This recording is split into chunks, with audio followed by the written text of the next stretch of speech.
దాదాపు నెల రోజులు పూర్తయినటువంటి పరిస్థితి. పోయిన నెల 15వ తారీఖు కవితక్క వాళ్ళ ఇంటికి వచ్చి ఎన్ఫోర్స్మెంట్ డైరెక్టరేట్ అధికారులు విచారణ దాదాపు 9 గంటల సేపు వాళ్ళు అక్కడ కొనసాగించేటటువంటి ప్రయత్నం చేశారు. తర్వాత కవితక్కను వాళ్ళు అరెస్ట్ చేసి నోటీస్ ఇచ్చి డైరెక్ట్ అక్కడ నుండి ఈడీ ఆఫీస్కి తరలించే ప్రయత్నం చేశారు. ఈడీ ఆఫీస్ తర్వాత కవితక్కను రౌస్ అవెన్యూ కోర్టులో హాజరుపరిచారు. అక్కడ నుండి మళ్ళీ కవితక్కను ఈడీ ఆఫీస్కి తరలించే ప్రయత్నం చేశారు. నెక్స్ట్ రోజు కోర్టుకు పోయిన తర్వాత కవితక్కకు దాదాపు 3 రోజుల పాటు రిమాండ్ విధించే ప్రయత్నం చేశారు. 3 రోజులు సరిపోవని చెప్పుడుతోటే మరో 7 రోజుల పాటు రిమాండ్ కూడా తరలించేటటువంటి ప్రయత్నం చేసిన పరిస్థితి. పూర్తి స్థాయిలో కవితక్కను 10 రోజుల పాటు ఎన్ఫోర్స్మెంట్ డైరెక్టరేట్ అధికారులు విచారణ కూడా చేసినటువంటి దాఖలాలు మనం చూసినాం. అయితే నెల రోజులు పూర్తయినటువంటి నేపథ్యంలో కూడా ఇప్పటిదాకా కల్వకుంట్ల చంద్రశేఖరరావు సారు కవితక్క వాళ్ళ నాయన బీఆర్ఎస్ పార్టీ అధినేత మాజీ ముఖ్యమంత్రి ఇప్పటి వరకు స్పందించినటువంటి పరిస్థితి. సరే, బిడ్డ అంటే ఇష్టం లేదు, బిడ్డ పైన కోపం ఉన్నదేమో ఓకే, కానీ ఒక పార్టీ అధ్యక్షుడు లేక ఒక శాసన మండలాలమే ఎమ్మెల్సీకి సంబంధించినటువంటి కీలకమైన పోస్ట్లో ఉన్నటువంటి వ్యక్తి అట్లీస్ట్ స్పందించాల్సినటువంటి అవసరం ఆ బాధ్యత అయినా కేసీఆర్ పైన ఉంటుంది కదా. ఇప్పటిదాకా స్పందించేటటువంటి ప్రయత్నం లేదు. ఇంకోటి ఏంటంటే నిన్న కేటీ రామారావు సారు కవితక్క దగ్గరకు పోయినటువంటి నేపథ్యంలో కూడా నీ మొహం చూడనని చెప్పి నాన్న చెప్పిండు అని కూడా నిన్న కేటీఆర్ కవితకు చెప్పొచ్చిండు అనేటటువంటి ఒక చర్చ కూడా భయంకరంగా వినబడుతున్నటువంటి పరిస్థితి. అన్ని అంశాలపైన మాట్లాడడానికి నాతో పాటు పొలిటికల్ అనలిస్ట్ అట్లనే మా సీనియర్ జర్నలిస్ట్ కటా కార్తిక్ గారు ఉన్నారు. ఒకసారి మాట్లాడే ప్రయత్నం చేద్దాం. అన్న, ఏం జరుగుతోంది కవితకు సంబంధించిన అంశంలో? కేసీఆర్ని మొహం కూడా చూడను అను చెప్పినట్టుగా ఒక చర్చ వినబడుతున్న పరిస్థితి. అసలు ఎట్లా ఉందన్న సిచ్యువేషన్? ఎస్, ఇంతవరకు కవిత అరెస్ట్ అయిన 2 రోజులు అవుతుంది. గత నెల మార్చి 15వ తారీఖు సాయంత్రం 5:20 కవిత అరెస్టు అఫీషియల్గా జరిగింది. ఈరోజు ఏప్రిల్ 15వ తారీఖు నడుస్తుంది. నెల రోజుల కాలంలో ఒక్కసారి కూడా కేసీఆర్ కవితని పరామర్శించింది లేదు. ఒక తండ్రిగా పక్కన పెట్టేసి బీఆర్ఎస్ అధినేతగా, ఎందుకంటే ఆ పార్టీకి సంబంధించిన మాజీ ఎంపీ ప్రజెంట్ ఎమ్మెల్సీగా ఉన్నారు, ఆయన్ని కనీసం స్పందించడం పక్కన అంటే కలవటం పక్కన పెడితే కనీసం స్పందన కూడా లేదు. అరెస్టును ఖండిస్తూ కేసీఆర్ ఒక స్టేట్మెంట్ కూడా రిలీజ్ చేయలేదు. పైగా ఆ కుటుంబంలో అందరూ కలిశారు. ఇప్పుడు శోభ అంటే వాళ్ళ తల్లి గారు శోభ గారు కలిశారు, తర్వాత కేటీఆర్ గారు కలిశారు, తర్వాత హరీష్ రావు గారు కలిశారు, సంతోష్ రావు గారు కలిసి అందరూ ఆ కుటుంబ సభ్యులంతా కవితతో ములాఖత్ అయ్యారు. భర్త నీళ్ళు అక్కడే ఢిల్లీలోనే గడుపుతున్నారు. కానీ కేసీఆర్ మాత్రం ఈ రోజు వరకు కవితను చూసింది లేదు, కవితను చూడాలని కనీసం ఆ అరెస్టును ఖండిస్తూ స్పందించింది లేదు. ఈవెన్ మీకు గుర్తుందో లేదో, కేజ్రీవాల్ అరెస్టు, ఢిల్లీ ముఖ్యమంత్రి కేజ్రీవాల్ అరెస్టును ఖండిస్తూ ప్రకటన చేశాడు, కానీ కవితను అరెస్టును స్పందిస్తూ ప్రకటన కూడా చేయలేదు. పైగా అనేక మీడియా సమావేశాలు నిర్వహిస్తున్న కేసీఆర్, జిల్లాలో పర్యటన చేస్తున్న కేసీఆర్ ఎక్కడ కవిత పేరు ఉచ్చరించట్లేదు. మీరు గుర్తుంచుకోండి. ఈవెన్ మీడియా సమావేశాల్లో కూడా విలేకరులు క్లియర్ కట్ ఇండికేషన్ ఇస్తున్నాడు. కవిత క్వశ్చన్ తప్ప ఏ క్వశ్చన్ అని అడగండి, కవితకి సంబంధించినటువంటి కవిత అరెస్టుకు సంబంధించినటువంటి ప్రశ్న నన్ను అడగొద్దు అని చెప్పేసి ముందుగానే ఇన్ఫర్మేషన్ ఇస్తున్న పరిస్థితి మీడియా చూస్తున్నాం. ఎందుకు కవిత విషయంలో ఇలా ఉన్నాడు అని చెప్పేసి ఒకసారి పరిశీలిస్తే వాస్తవమే, నిజమే. కేసీఆర్ ఇష్టమైన కూతురు, ముద్దురు కూతురు, గారాలు పట్టి అని కవితను అంటూ ఉంటారు. కానీ కవిత చేసిన చర్యలు ఏవైతే ఉన్నాయో అవి కేసీఆర్లో కోపం తెప్పించాయని మనకు అర్థమవుతుంది. 2014 నుంచి 2019 వరకు నిజామాబాద్ ఎంపీ టీఆర్ఎస్ అంటే ఈరోజు బీఆర్ఎస్, ఆ రోజులో టీఆర్ఎస్ పక్షాన గెలిచిన ఏకైక మహిళా ఎంపీ కవిత మాత్రమే. ఆ రోజులో క్యాబినెట్లో కూడా మహిళ లేదు. టీఆర్ఎస్ నాయకత్వంలో పెత్తనం అనేటువంటి ఏకైక మహిళ కవిత మాత్రమే. ఆమెకు అంత ప్రయారిటీ ఇస్తే, ఒక మహిళా నాయకురాలుగా తెలంగాణ సమాజాన్ని తయారు చేస్తే, ఆమె నిజామాబాద్ జిల్లాలో, ఆమె ఎంపీగా ఉన్న జిల్లాలో పార్టీకి దిక్కు లేకుండా పార్టీకి చాలా బ్యాడ్ నేమ్ వచ్చే విధంగా అక్రమాలకు పాల్పడింది. ఈవెన్ కవిత 2019లో నిజామాబాద్ ఎంపీగా ఫస్ట్ టైం కవిత ఓడిపోయింది. కేసీఆర్ కుటుంబంలో ఎన్నికల్లో పోటీ చేసి ఓడిపోయిన ఫస్ట్ వ్యక్తిగా కవితని చెప్పుకోవచ్చు. తర్వాత ఇవాళ మొన్న కామారెడ్డిలో కేసీఆర్ పోటీ చేసిన ఓడిపోయాడంటే ఉమ్మడి నిజామాబాద్ జిల్లాలో కవిత బీఆర్ఎస్ పార్టీకి అంటే టీఆర్ఎస్ పార్టీకి తీసుకొచ్చిన బ్యాడ్ నేమే కారణమని కేసీఆర్ గట్టిగా భావిస్తున్నారు. కేసీఆర్ ఓడిపోయిన తర్వాత మొట్టమొదటిగా ఢిల్లీ లిక్కర్ స్కామ్లో అరెస్ట్ అయింది కవిత. ఇవాళ బీఆర్ఎస్ పార్లమెంట్ ఎన్నికలు ఎదుర్కొంటున్నారా, బాగా నెగిటివ్ రావడంలో ఢిల్లీ లిక్కర్ స్కామ్ కూడా ఒక కారణం. ఢిల్లీ లిక్కర్ స్కామ్లో వచ్చినటువంటి బదలాయింపు ఏదైతే ఉందో, వాస్తవంగా లిక్కర్కు వ్యతిరేకంగా పోరాడాల్సిన ఒక మహిళ తెలంగాణ వనిత అయి ఉండి లిక్కర్ స్కామ్లో ఇరుక్కోవడం అంటే బీఆర్ఎస్ పార్టీని చాలా ఇబ్బందులకు గురి చేస్తుంది. ఆ స్కామ్లో కవిత చేసిన తప్పు కాదని వాదించుకోవడానికి కూడా అవకాశం లేనంతగా ఈడీ కానీ సిబిఐ కానీ సాక్ష్యాలు సేకరించిన పరిస్థితి చూస్తూ ఉన్నాం. రేపో మాపో ఐటీ కూడా కవిత మీద దాడులు చేస్తుంది, అరెస్ట్ చేస్తుంది, కవిత ఐటీ కూడా ఎంక్వైరీ చేస్తుంది, కస్టడీకి తీసుకుంటుందని వార్తలు వింటున్న పరిస్థితుల్లో, ఇంత బ్యాడ్ నేమ్ వచ్చినటువంటి పరిస్థితుల్లో కవితని కరిస్తే అది పొలిటికల్గా చాలా బ్యాడ్ అవుతుందని కేసీఆర్ భావిస్తున్నారు. అందుకని ఆ మొహం చూడటానికి కూడా ఇష్టపడట్లేదు, ఆమె మీద స్పందించడానికి కూడా ఇష్టపడట్లేదు. ఆ నెల రోజుల కాలంలో ఒక్కటంటే ఒక్క మాట కూడా కవిత అరెస్ట్ అక్రమమనో, ఇది రాజకీయ అరెస్ట్ అనో, బీజేపీ కుట్రపూరితంగా ఎన్నికల ముందు అరెస్ట్ చేసిందనో తను వాపోయిన పరిస్థితి లేదు. నేను లైవ్లో ఛాలెంజ్ కూడా ఇచ్చాను. కవిత జడ్జిని ఉద్ధరిస్తూ లెటర్ రాశారు, మీడియా ట్రయల్స్ ఎక్కువైపోయినాయి, నాకు అన్యాయంగా అరెస్ట్ చేశారు, బీజేపీ కావాలని అరెస్ట్ చేసింది, ఇది ఎన్నికల ముందు అరెస్ట్ చేసిందని కవిత వాపోతూ ఆమె ఒక లెటర్ రాయడం జరిగింది. ఆ లెటర్నైనా కేసీఆర్ గారు స్పందించగలరా? ఇది నిజమే, కవిత బాధ నిజం, కవిత అరెస్ట్ అక్రమం అంటూ కేసీఆర్ గారు స్పందించగలరా?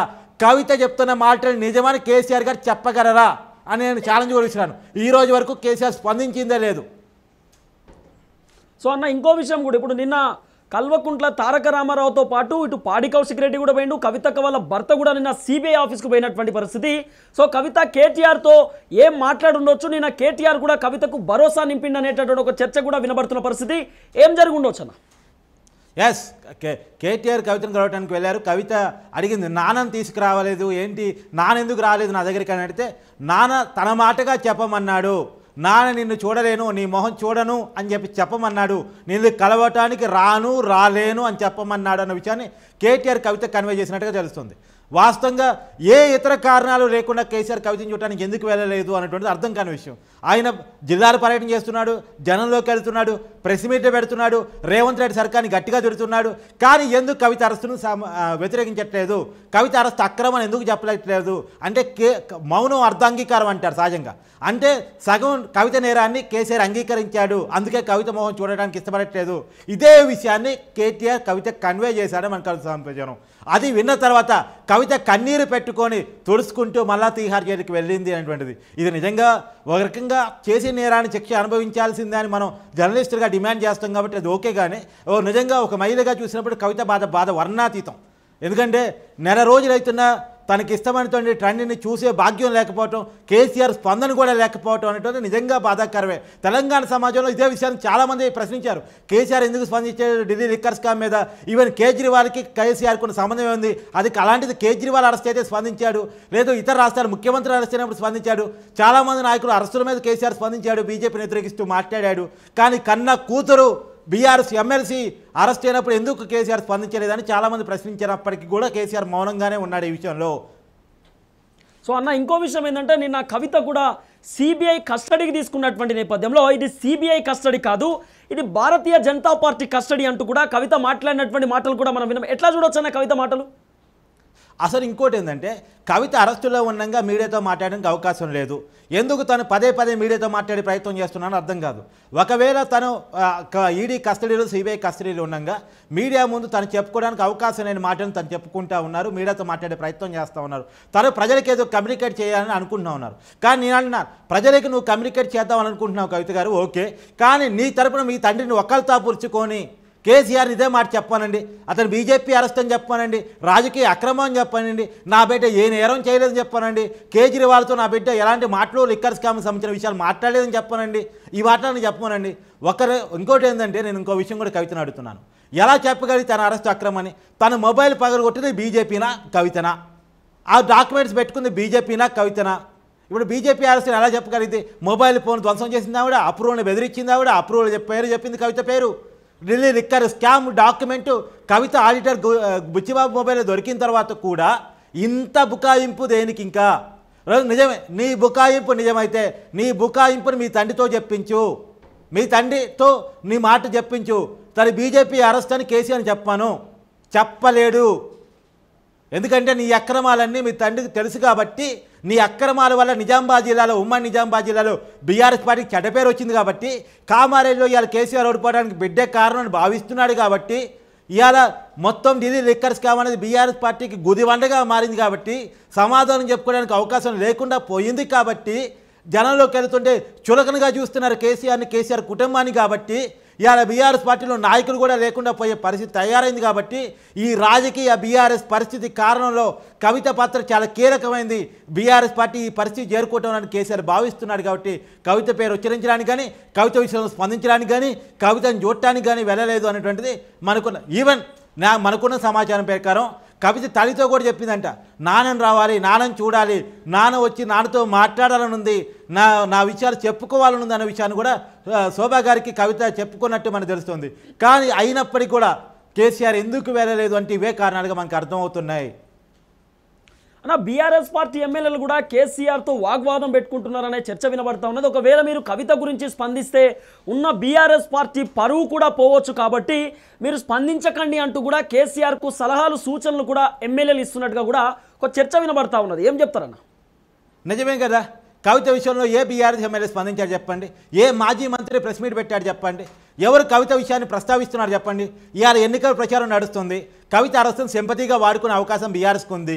కానీ సింపతి రాదనే లేదో సింపతి రాకపోగా వ్యతిరేకత కవిత పేరు ఉచ్చరించడానికి కూడా ఎవరు వెనకాడుతున్న పరిస్థితి. కవిత అరెస్టు మీద స్పందించిన పరిస్థితి కేసీఆరే స్పందించినప్పుడు కేసీఆర్ అందరికీ పంపించారు.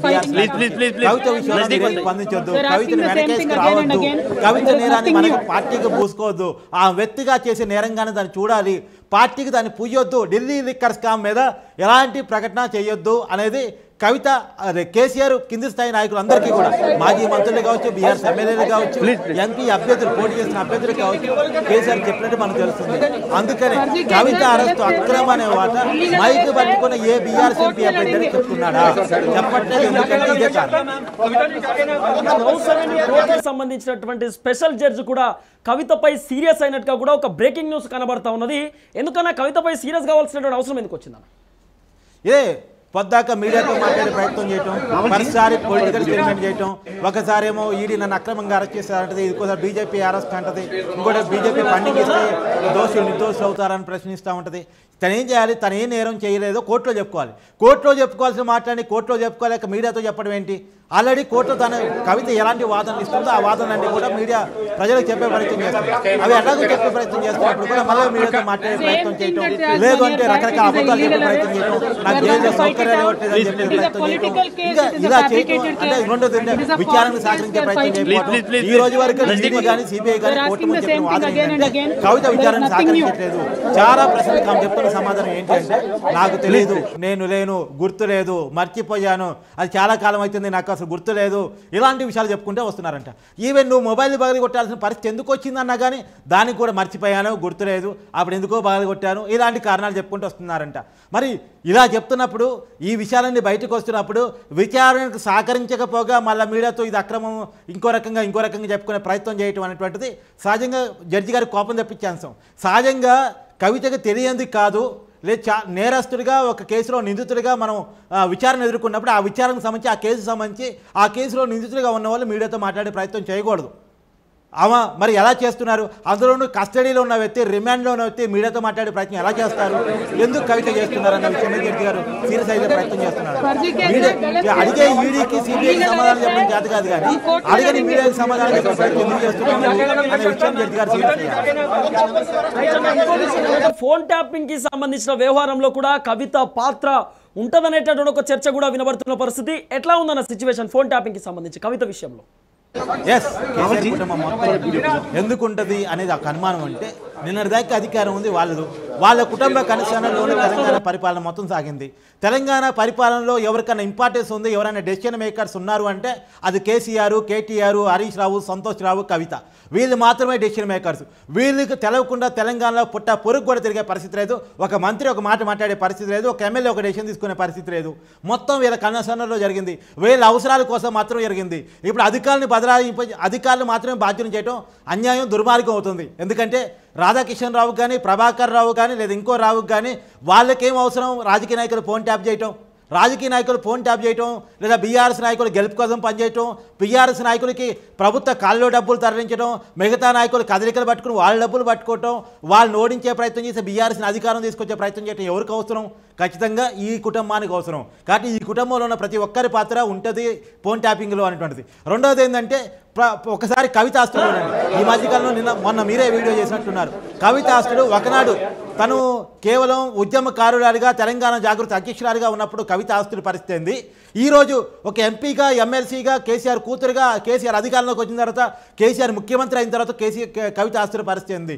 ఫోన్ ట్యాపింగ్ ఉపయోగించేసుకొని అవతల వాళ్ళని బ్లాక్మెయిల్ చేసి బిజినెస్ మ్యాన్ బ్లాక్మెయిల్ చేసి పెద్ద ఎత్తున కవిత సంపాదించుకున్నారు, పెద్ద ఎత్తున ఆస్తులు కూడగట్టుకున్నారనే ఆరోపణ కూడా వస్తూ ఉంది. ఆ విషయాలు కూడా రాధాకృష్ణరావు ఎంక్వైరీ చేశారట. కేసీఆర్ కుటుంబంలో ఒక్కొక్కరు ఏ రకంగా ఫోన్ ట్యాపింగ్ ఉపయోగించుకున్నారనే విషయాన్ని పోసకొచ్చినట్టు రాధాకృష్ణరావు చెప్పాడు. ఎందుకంటే అతనికి బాధ్యత చేసుకోలేడు కదా, అతనికి నేరస్తుగా మిగిలిపోలేడు కదా, పైనుంచి వీళ్ళ ఆదేశాల మేరకే ఫోన్ ట్యాపింగ్ కేసు ఉంటాడు కదా, ఆ విషయాలు చెప్పే ప్రయత్నం చేశాడంట. రెండోది ఏంటంటే ఇజ్రాయెల్ నుంచి పరికరాలు కొని దానికోసం 300 కోట్లు పెట్టి ఆ ఫోన్ ట్యాపింగ్ మొత్తాన్ని సమీకరించి ఆ డేటాను ఎవరికి పంపించే ప్రయత్నం చేస్తాడు, ఎవరు అవసరాల కోసం చేస్తాడు. ఇవాళ ఆ విషయాలే బయటకు వస్తున్న కొద్దీ ఆ కేసీఆర్ కుటుంబంలో ప్రత్యేకించి కవిత గురించి మాట్లాడుకున్నాం కాబట్టి కవిత నేర సామ్రాజ్యం బయటకు వస్తూ ఉంది. పామోదులు పెట్టుకొని ఎంత పెద్ద ఎత్తున ఆస్తులు కూడగట్టుకునే ప్రయత్నం చేసింది. ఆ ఇల్లు ఎంత విలాసంగా బంజారాహిల్స్లో కట్టుకోగలిగింది. ఒకనాడు కవిత ఇల్లు పరిస్థితి ఏంది, ఇవాళ కవిత ఇల్లు ఆస్తుల పరిస్థితి ఏంది, అవన్నీ బయటకు వస్తుంటే కళ్ళు బయలు గమ్ముతున్నాయి అనేటువంటిది కూడా తెలంగాణ సమాజం మాట్లాడుకుంటూ ఉంది. ఇవాళ తెలంగాణ సమాజంలో కవితకి సెంటిమెంట్ రాకపోగా, కవిత విషయంలో సానుభూతి రాకపోగా వ్యతిరేకత రావటమే కేసీఆర్ స్పందించకపోవడానికి కూడా ఒక కారణంగా మనం చెప్పుకోవచ్చు. ఇందాక చెప్పిన దాంట్లో భాగంగా.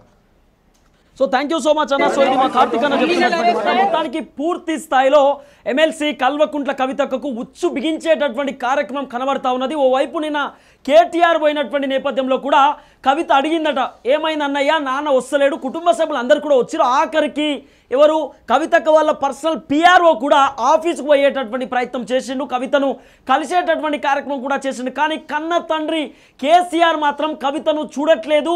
దాదాపు 4-5 నియోజకవర్గాలలో కేసీఆర్ సారు భారీ బహిరంగ సభలు పెట్టిండు, 2-3 సార్లు ప్రెస్ మీట్ కూడా పెట్టినటువంటి దాఖలాలు కూడా మనం చూస్తాం. ఎక్కడ కూడా కవితకు సంబంధించినటువంటి ప్రస్తావన తీయట్లేదు, కవిత గురించి మాట్లాడట్లేదు. అసలు కవిత అనేటటువంటి పదం కేసీఆర్ నోట్లో నుండి రావట్లేదంటే కారణం ఏంటి అంటే పూర్తి స్థాయిలో కవిత చేయబట్టి బీఆర్ఎస్ పార్టీ పరువు పోయింది. కవిత చేయబట్టి బీఆర్ఎస్ పార్టీ 80 స్థానాలు రావాల్సింది కవిత కారణం వల్ల కేవలం 39 స్థానాలకే పరిమితం అయిపోయింది. కవిత చేసినటువంటి ఢిల్లీ లిక్కర్ దందా వల్ల అనేక కోణాలలో బీఆర్ఎస్ పార్టీ మరుగున పడేటటువంటి అవకాశం వచ్చింది. కాబట్టి ఎట్టి పరిస్థితుల్లో కవిత ముఖం నేను చూడను అంటూ కూడా కేటీఆర్తో చెప్పినట్టుగా కూడా ఒక చర్చ వినబడుతున్నటువంటి పరిస్థితి. గతంలో కేసీఆర్ వల్ల సతీమణి అంటే కవిత వాళ్ళ అమ్మ కూడా కవితను కలిసినటువంటి నేపథ్యంలో కూడా అమ్మ నాన్న నా మీదమైన కోపంతో ఉన్నాడా, ఎందుకు కలుస్తలేడు, ఎందుకు మాట్లాడతలేడు, తిహార్ జైలుకు రమ్మని చెప్పండి, ములాఖత్ తీసుకోమని చెప్పండి, ఒక 5 నిమిషాలు నాతో మాట్లాడమని చెప్పండి, నాన్నను చూడాలనిపిస్తుంది అనేటటువంటి అంశాన్ని కూడా కవిత చెప్పినటువంటి దాఖలాలలో కూడా ఎట్టి పరిస్థితుల్లో శోభమ్మ పోయి ఇంటి దగ్గర కేసీఆర్కు చెప్పిన నేపథ్యంలో కూడా కేసీఆర్ పట్టించుకోలేదు అనేటటువంటి ఒక చర్చ కూడా వినబడుతున్నటువంటి పరిస్థితి. మొత్తానికైతే కవితను చూడడానికి, కవిత గురించి ప్రస్తావన తీయడానికి కేసీఆర్ ఇష్టపడట్లేదు. ఎట్టి పరిస్థితుల్లో నీ మొహం చూడను అనేటటువంటి మాట ఖరాఖండిగా చెప్పినట్టుగా కూడా ఒక చర్చ వినబడుతున్నటువంటి పరిస్థితి. సో చూడాల్సిన అవసరం ఉంటుంది కవిత ఏ విధంగా మరి కేసీఆర్ పైన ఇంకా భరోసా పెట్టుకుని నన్ను బయటికి తీసుకొస్తాడు, కేసీఆర్ మా నాయన ఉన్నాడు అని చెప్పి ఓవైపు కవిత అనుకుంటుంది. కానీ కేసీఆర్ మాత్రం పూర్తి స్థాయిలో కవితకు సంబంధించిన బరువు బాధ్యతలంతా కూడా హరీష్ రావు చేతిలో, తర్వాత కేటీఆర్ చేతిలోనే అప్పగించినట్టుగా కూడా చర్చ వినబడుతున్నటువంటి పరిస్థితి. చూడాల్సిన అవసరం అయితే పూర్తి స్థాయిలో ఉంటుంది.